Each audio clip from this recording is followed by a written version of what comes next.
In 1994, 27 evenly dismembered bodies were discovered in the midst of cherry blossom season in a park trash bin.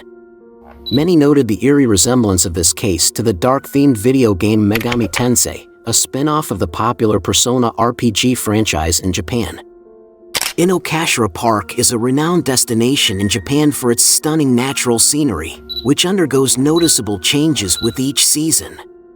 This location is often referenced in films, manga, and anime. However, nobody wants to believe that this place is associated with a mysterious murder case, where the perpetrator seemingly vanished into thin air.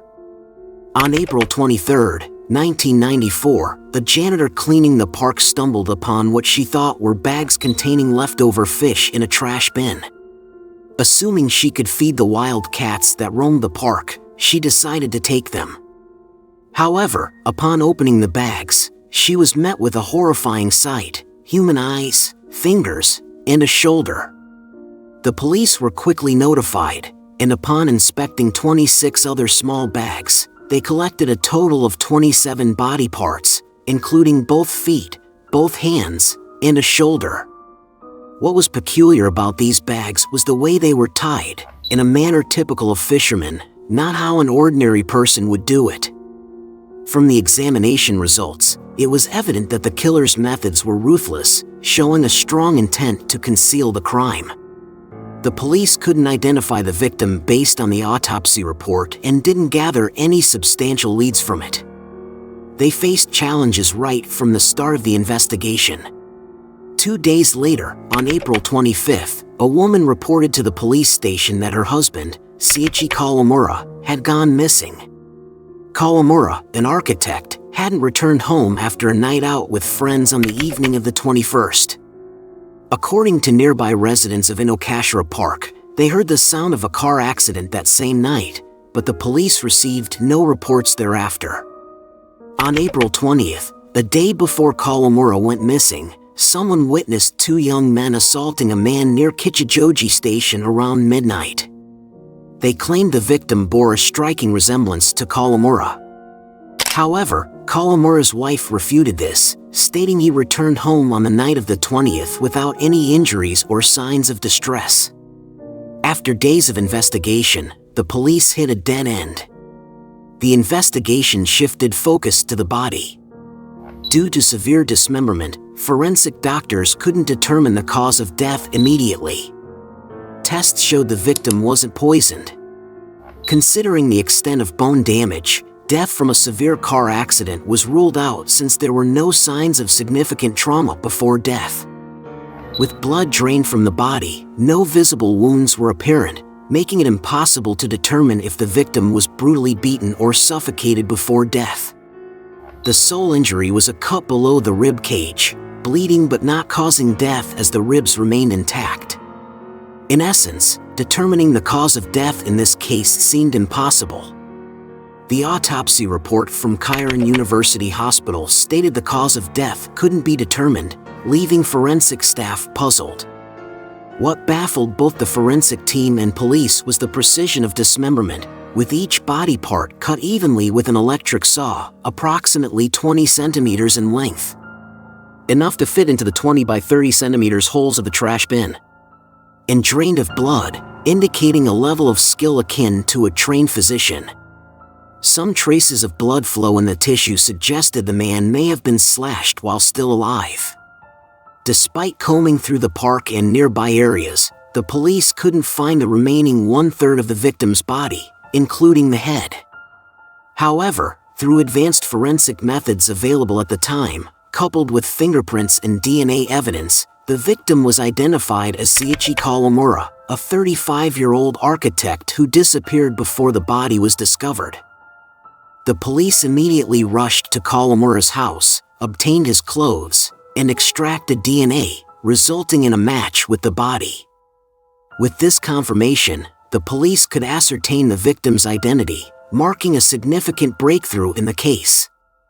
As they delved into Kawamura's life, authorities discovered he was a gentle individual, harboring no animosity towards anyone, and his construction company was thriving. He and his wife had a 6-year-old son and another child on the way. Following the lead on Kawamura's identity, police visited his residence, situated about a mile from the crime scene. According to witnesses, on the evening of April 21st, Kawamura had dinner with his family, then went karaoke singing with a former colleague. Kawamura left his colleague's house around 11 p.m., which was the last time he was seen. The next day, when Kawamura didn't return, his wife became apprehensive and reported him missing to the police. Sadly, just a day later, her worst fears were realized. Some witnesses reported seeing two suspicious individuals walking in the park around 4 a.m. on the morning the body was discovered, carrying plastic bags, but their identities couldn't be confirmed. Others mentioned hearing the sound of a car collision in the early hours of the 22nd. They believed Kawamura had been struck by a car, and the assailants had dismembered him to dispose of the body.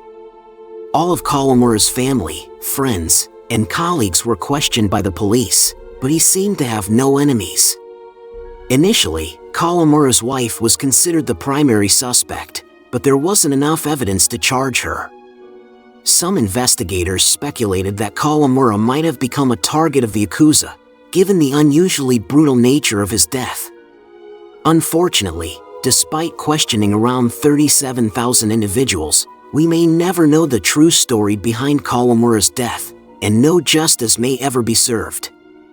At the time of the Inokashira Park dismemberment murder, the volume of witness testimonies regarding Psyche Kawamura increased due to daily TV coverage, further complicating the police investigation. However, as the police delved deeper into analyzing the case, they noticed several suspicious points. Four clues were sequentially placed on the table for investigation. Firstly, regarding the origin of the nylon bags. Each body part was wrapped in 4 layers of bags.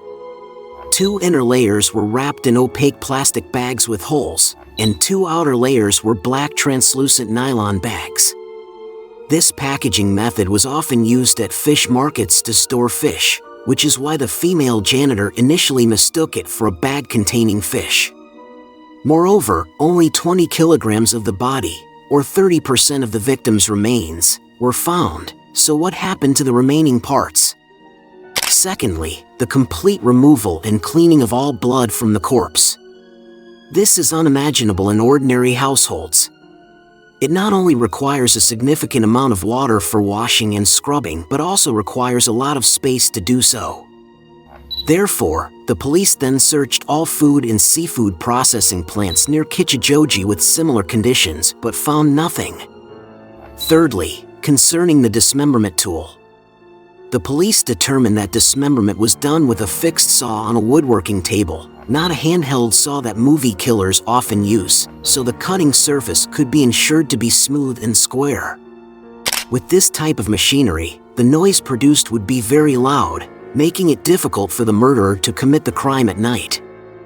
However, if that were the case, it's even more unimaginable that there's a place in Tokyo where this could be done openly in broad daylight, according to authorities.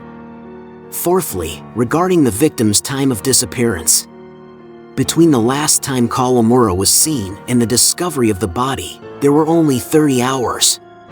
To handle the corpse so thoroughly within this time frame requires a lot of expertise. Assessing the fractures of these parts, the police still noticed subtle differences. From the cross-sectional cuts, authorities determined that at least 3 individuals were involved. In other words, Psyche Kawamura's death could be a Yakuza gang crime. The case once again became complex. After each lead was systematically ruled out, the police had no feasible direction, and the investigation remains at a standstill to this day. It has become a famous mystery in Japan, widely sensationalized by the media, and subject to much speculation. 3 days after the body was found, China Airlines Flight 140 crashed in Nagoya, April 26, 1994, drawing media attention away from Kawamura's case and quickly relegating it to obscurity. A year later, the massive Hanshin Awaji earthquake struck on January 17, 1995. 2 months later, the sarin gas attack on the Tokyo subway further overshadowed Kawamura's case, turning it into one of Japan's biggest criminal mysteries. In 2014, the lake in Inokashira Park was drained for cleaning. Some hoped that Kawamura's remaining body parts would be discovered, at least providing closure for his soul, but to the public's knowledge, no additional human remains were found. Another hypothesis suggests that Kawamura was actually involved in a spy case.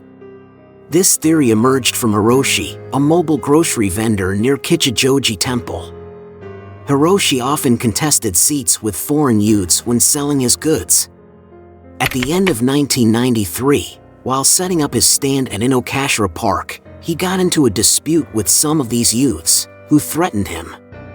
When Hiroshi left his stand, these foreign youths would always stare and follow him closely. Even when he sold goods on other streets, they would surround and monitor him.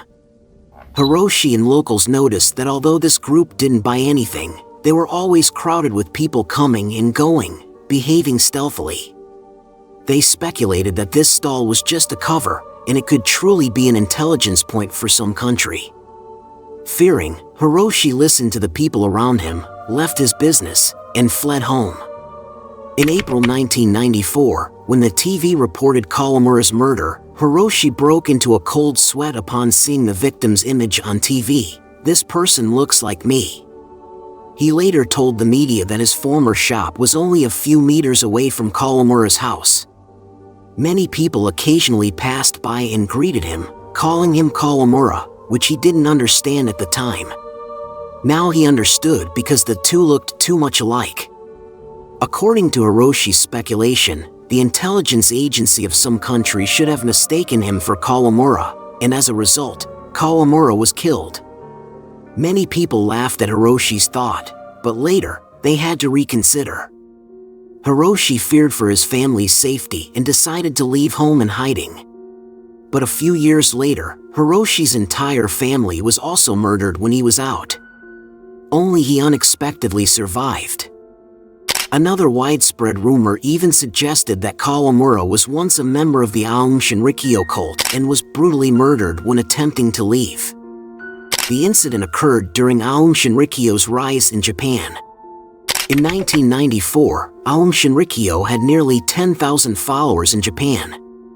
In 1995, the sarin gas attack on the Tokyo subway, planned and launched by Aum Shinrikyo, caused global shock. According to the locals' hypothesis, the Kawamura couple initially joined the cult but later intended to leave, thus being threatened and assassinated by the cult. With Aum Shinrikyo's formidable force at the time, dealing with one person wasn't difficult. Moreover, Aum's members were notorious for their fanaticism, so resorting to violence wasn't an issue. However, police investigations into Aum Shinrikyo didn't uncover any leads, and there were no statements related to this aspect. The connection between the Inokashira Park murder case and the video game Shin Megami Tensei has sparked speculation among some people. Many individuals, upon learning about the murder case, noticed similarities with the murder depicted in Shin Megami Tensei, released in 1992 on the Super Famicom. The game begins with a teenage boy haunted by a cult and killing innocent people in Inokashira Park. Upon waking up, he finds the park sealed off due to a murder. The assumption that the murder in the Inokashira Park case was inspired by the aforementioned game has become a common belief. The killer is associated with a peculiar cult, and after playing the game, she believes they can achieve supernatural phenomena by dismembering a body and leaving it in the park. Up to the present moment, this is considered the perfect crime in Japan. There are hundreds of clues, thousands of suspects. However, the most headache-inducing factor for authorities is the crucial element to conclude the case, the motive, which remains elusive. So, who do you think the culprit might be? Feel free to leave your thoughts in the comments below. Goodbye.